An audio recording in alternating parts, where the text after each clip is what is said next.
قانون ہاتھ کی چھڑی اور جیب کی گھڑی کے طور پر استعمال نہیں ہونا چاہیے۔ دہائیوں پہلے یہ الفاظ شورش کشمیری نے کہے تھے، مگر ان الفاظ کا عملی مظاہرہ 9 اور 10 اپریل کی درمیانی شب کو نظر آیا، جب قانون کو ہاتھ کی چھڑی کے طور پر استعمال کرتے ہوئے ایک شخص کو اقتدار کے ایوانوں سے نکال باہر کیا گیا، اور اس شخص کا نام عمران خان ہے۔ میں سمجھتا ہوں کہ عمران خان یہی ڈیزرو کرتا تھا، اس لیے کہ اس نے وہاں رول آف لا کی بات کرنا چاہیے، جہاں پر رول کے سامنے، حکمرانی کے سامنے اور رول کے ڈنڈے کے سامنے لا ہاتھ باندھ کر کھڑا رہتا ہے۔ اس نے ان ایوانوں میں غیرت اور خودداری کی بات کی جہاں سے غیرت کو رخصت ہوئے مدت ہو چکی ہے، جہاں پر خودداری کے لیے کسی قسم کی کوئی جگہ نہیں ہے۔ اس نے ان راہداریوں میں سر اٹھا کر چلنے کی کوشش کی جہاں پر سر جھکا کے چلنا سب سے بڑی عزت اور سب سے بڑی ایلیویشن ہے۔ اس نے وہاں پر انصاف کی بات کرنے کی کوشش کی جہاں پر ناانصافیوں کا چلن ہے۔ تو میں سمجھتا ہوں کہ ایک ایسا شخص ہر لحاظ سے وہاں پر مس فٹ تھا، وہاں پر اس کو نہیں ہونا چاہیے تھا۔ وہ عوام میں ہی جچتا ہے، عوام کی ہی جب بات کرتا ہے۔ اس نے وہاں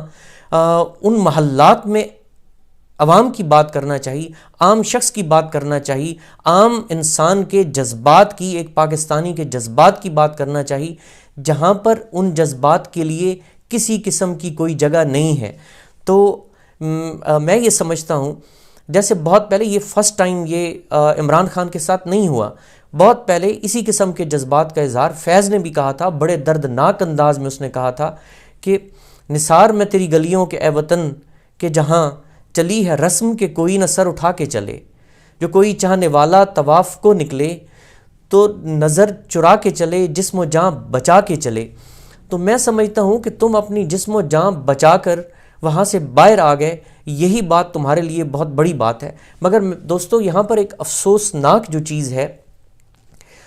کہ ہم ہر وقت قانون کی بات کرتے ہیں، ہم ہر وقت رول آف لا کی بات کرتے ہیں، تو میں سمجھتا ہوں کہ preferential treatment to the high birth mafia is injustice to the social order. اور میں یہ کیوں کہہ رہا ہوں کہ which ones out the health and wealth of the nation. اور آپ نے دیکھا کہ پریفرینشیل ٹریٹمنٹ جو ہے یہ آپ کو ایک ہائی برتھ مافیا کو، شاید باقی عوام یا جو لوگ ہیں یہ چلڈرن آف لیسر گاڈ ہیں، تو میں یہ جو کہنا چاہتا ہوں کہ عمران خان کے ساتھ جو ہوا وہ ان کوریڈورز میں، پاور کوریڈورز میں ایک اجنبی شخص تھا، تو اس کو وہاں پر اس کے لیے کوئی جگہ نہیں تھی۔ وہ جب بادشاہوں سے ملتا تو عام انسانوں کی بات کرتا، وہ جب عام انسانوں میں جاتا ہے تو وہاں غیرت، عزت اور آبرو کی بات کرتا ہے۔ وہ ان کو کہتا ہے کہ سر اٹھا کے چلو، وہ ان کو کہتا ہے کہ اپنے حقوق کی بات کرو، وہ ان کو سمجھاتا ہے کہ یہ ملک تم لوگوں کے لیے بنا ہے، یہ کسی کی میراث نہیں، یہ کسی کے باپ کی جائیداد نہیں۔ لیکن بدقسمتی سے اس کا نام شاید تاریخ میں تو سنہری حروف میں لکھا جائے، مگر حقائق بالکل اس کے منافی اور برعکس ہیں۔ تو اب پھر وہ پاگل شخص عوام میں آ گیا ہے، وہ پھر، لیکن عوام کیا کرے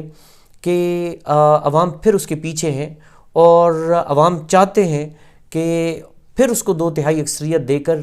انہی کوریڈورز میں، انہی راہداریوں میں، انہی محلات میں اس کو بھیجا جائے، تاکہ وہاں وہ پھر سے غیرت کی بات کرے، پھر سے آبرو کی بات کرے، پھر سے عزت کی بات کرے، پھر سے خودداری کی بات کرے، پھر سے سر اٹھا کر چلنے کی بات کرے، اور پھر ایبسولوٹلی ناٹ کہنے کی بات کرے۔ تو ہم اس کے لیے دعا ہی کر سکتے ہیں، اور اس کے علاوہ کیا کیا جا سکتا ہے۔ Thank you.